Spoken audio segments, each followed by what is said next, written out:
Hello everyone, my name is Relax and Panic and this is another reaction to Oregairu. It is season 2 episode 10 and you know what to do. If you want to see the reaction itself, just go down into my descriptions, follow the links, replace the parentheses, dot pause with real dots and enjoy.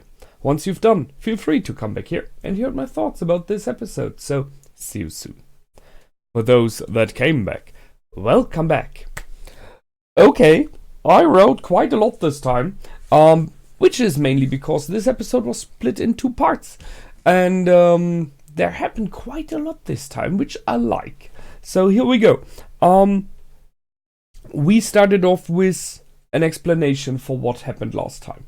So my analysis was out of the window, completely wrong. I mean, I had the guess that Hayama was kind of like the evil mastermind, stirring and moving Iroha around and using her for whatever kind of a wicked plan. But no, it was just easily the fact that she kind of liked him, right? And he just pushed her away, which is okay. I mean, stuff like that happens. However, the interesting thing about is her idea, the drive to open up towards Hayama, to confront him with her feelings, were due to hearing Hickey talk about his inner wishes for finding someone that is real. For, you know what we had, this big speech of his. So she heard it and that is what inspired her. So Hickey inspired her, and I think that is one of the major points why she likes him. She's still blocking everything like an advantage from him, even if he doesn't do one. But I don't know what her position on him is directly. She for sure sees him as something like a big brother, at least partially, you know, this carry on my back stuff. And she goes to him when she's in need of help and she leans on him in many regards. It can be more, just saying, but right now it isn't. I like that. It was a cool idea, although it was a bit mean because they trapped me there. Then she talked about that she can, which is a typical, I mean, she got rejected, right? It's never a good thing. I don't know, but if you ever got that, it's not nice. Being rejected just sucks. However, she played it as, but I did it openly, now everyone will know what I feel, other girls will not go after him, and I will seem stronger to everyone, and all like that. So she kind of tried to play it cool, but it was more to her, and you could see it, because she was working up while saying it, and then she just was like, by the way, it's your mistake, you know that, you have to make even for that. I really like her. I mean, I understand why many of you say she's a cool one, she's a nice girl.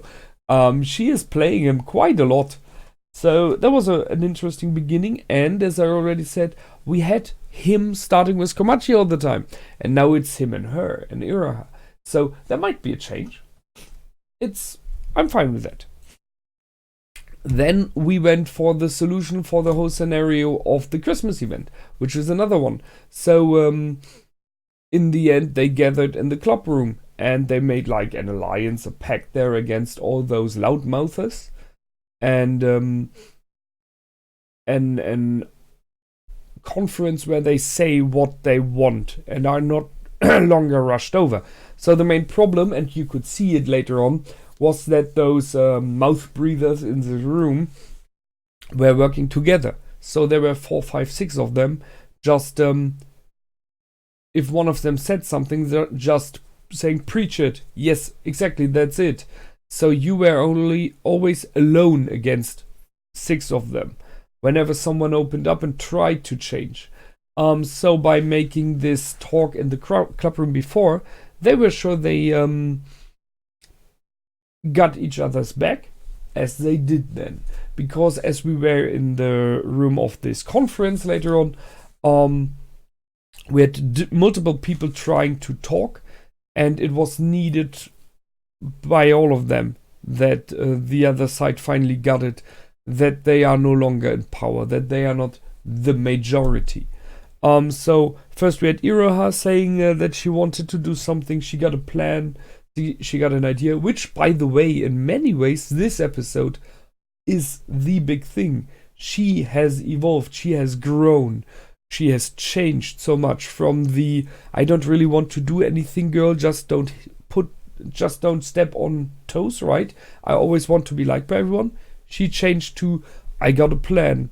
I will work. I will manage with the headset that she had. She's moving the people around. All of that. So she is growing to the president she needs to be.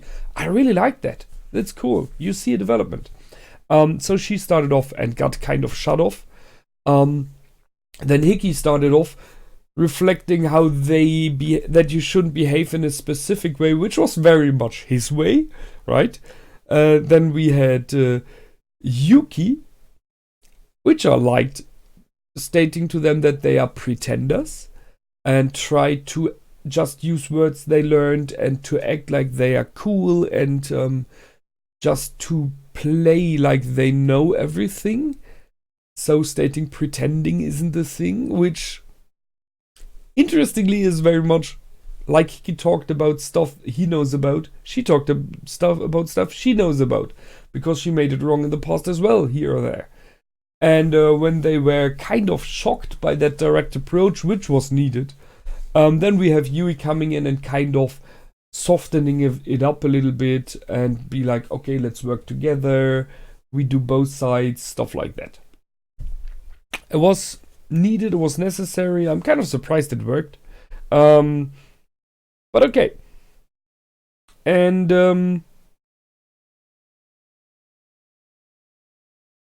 then we have this short moment with, and I don't know, do I have her name? I'm very sorry. I'm pretty sure you are all like, no, how can you forget her name?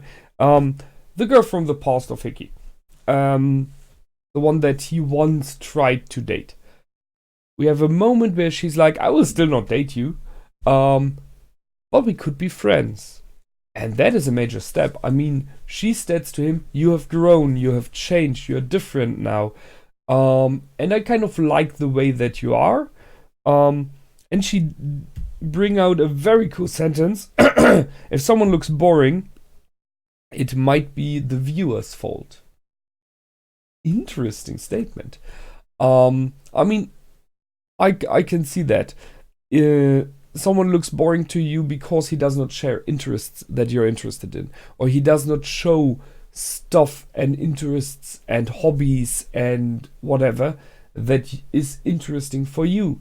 But that does not mean he's boring in general. He still might be very interesting and entertaining for others. And or maybe even if you do not even talk to him, who knows? Maybe he is incredibly funny.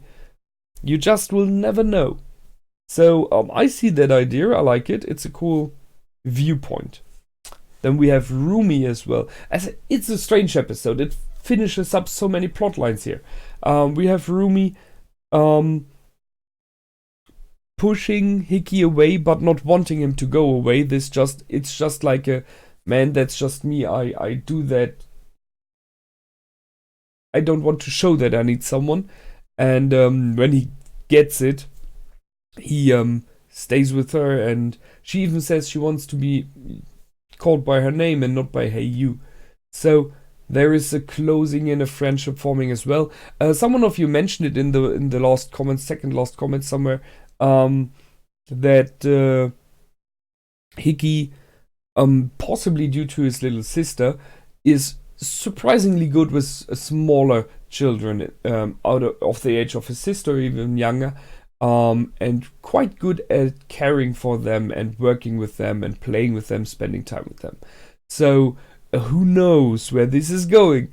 Maybe that is what his job will be in the future. You never know. He's a weird one, but he has a good heart somehow inside, very deeply hidden between all this weirdness.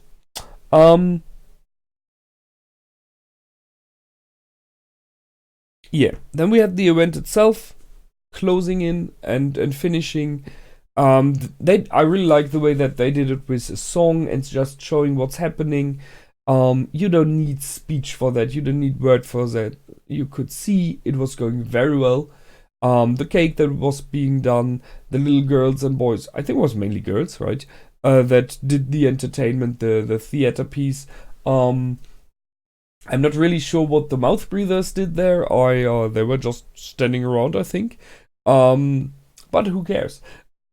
And that's what I mentioned already. You could see Iroha working a lot in managing and distributing the work. So, and there was even the moment when Hiki said, like, you go press, right? Is he the second in command now? I'm not sure about it.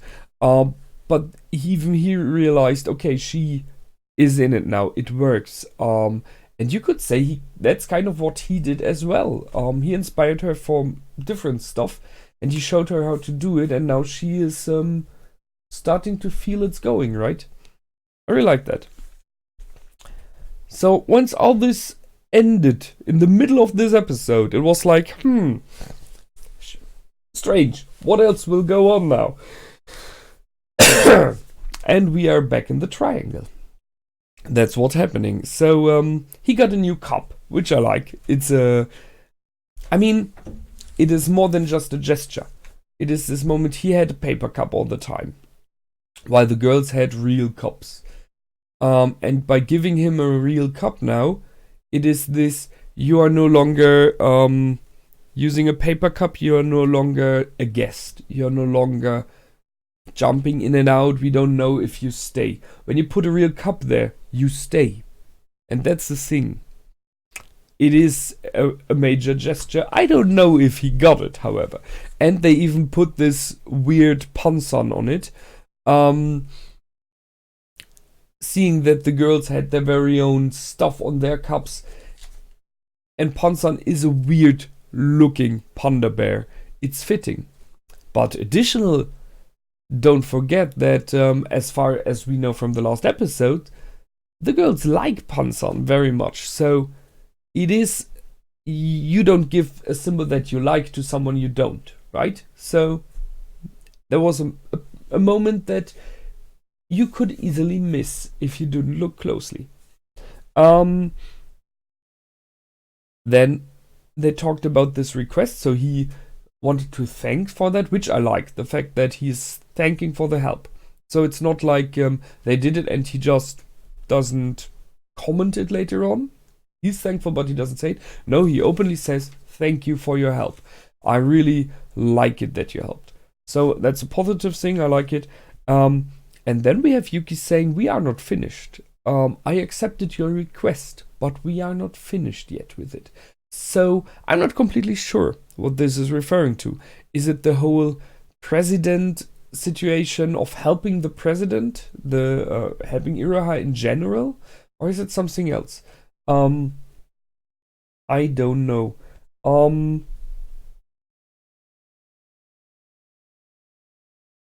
There was a short mentioning then later on of Yuki's birthday coming in, which is a major thing in the end of the episode. And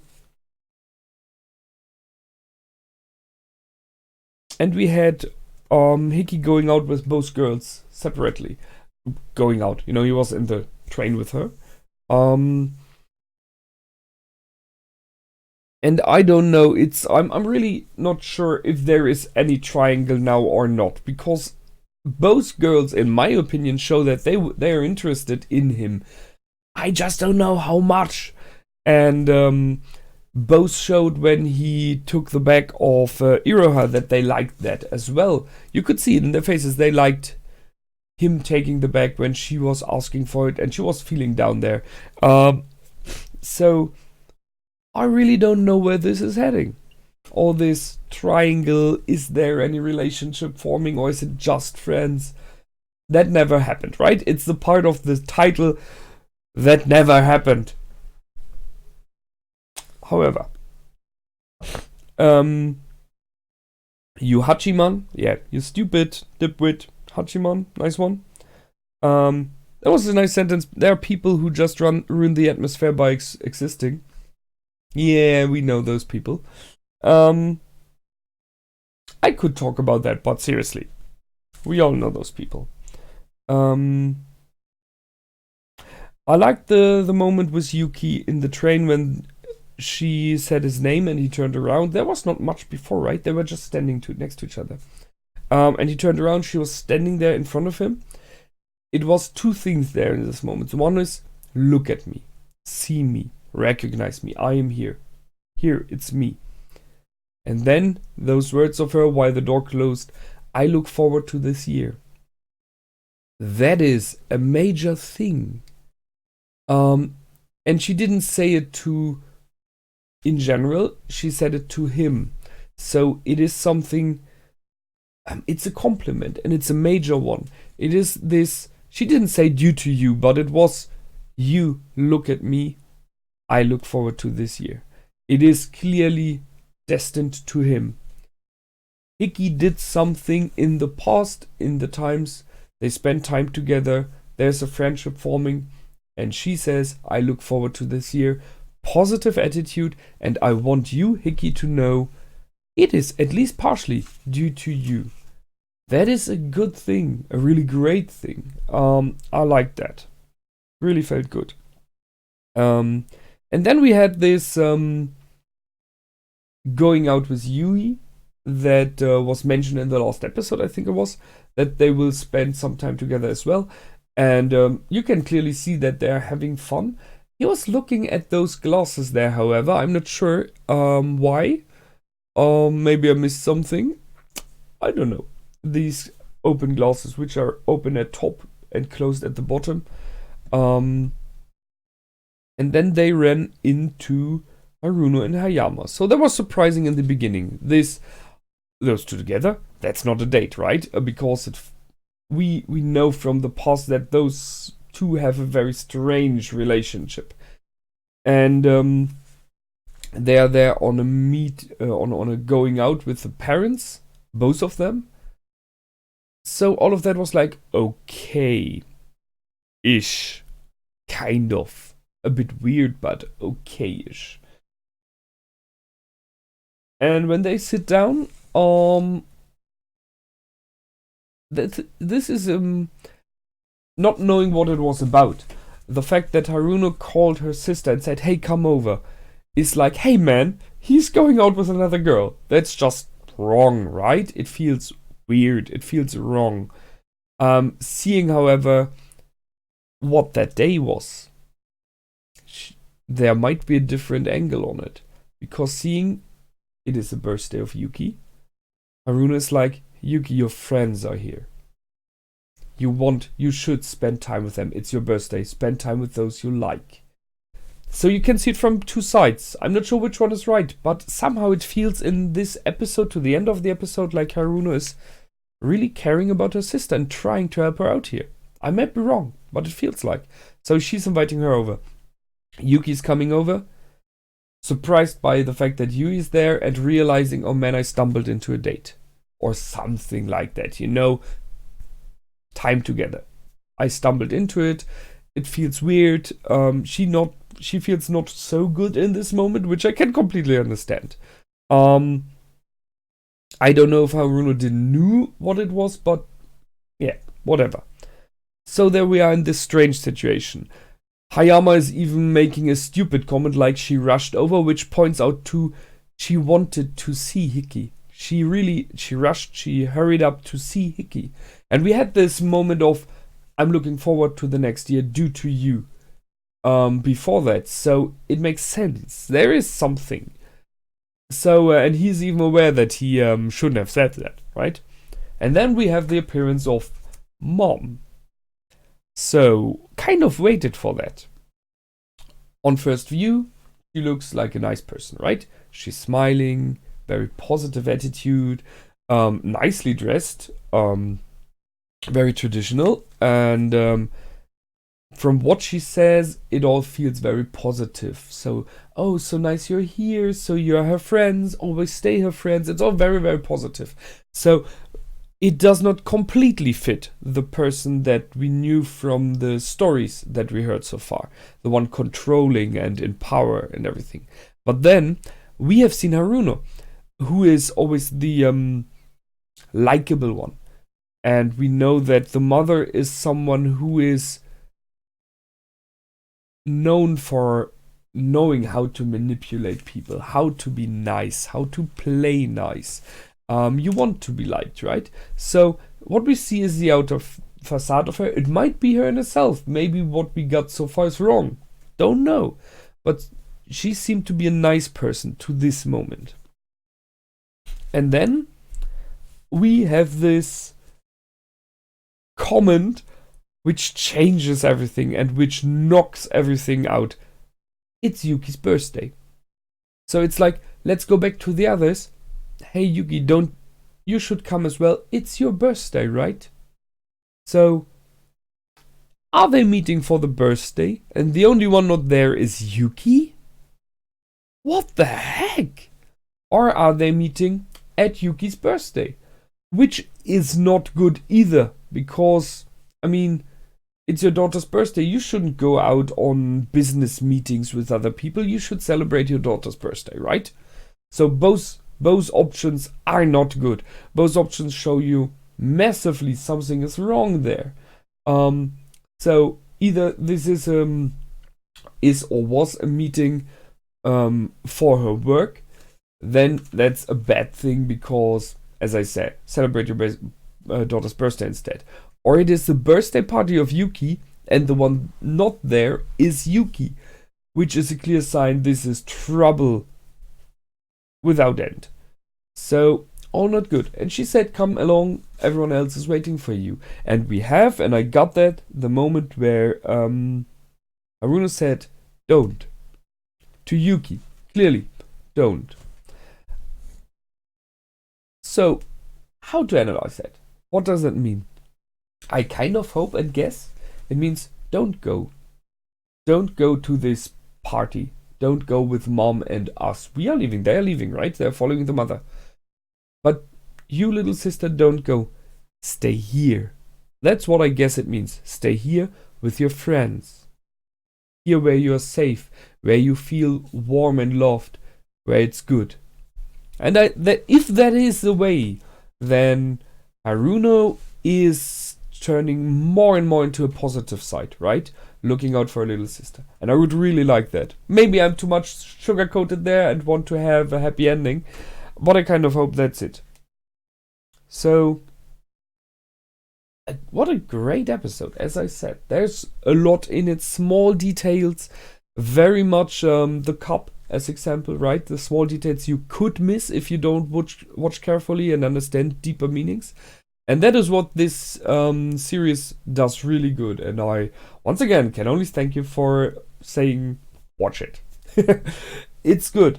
I like it. It has taken up some speed to the end of the season. And I will see next time where this is going. So, that's it from me this time. As always, feel free to comment, like, and subscribe.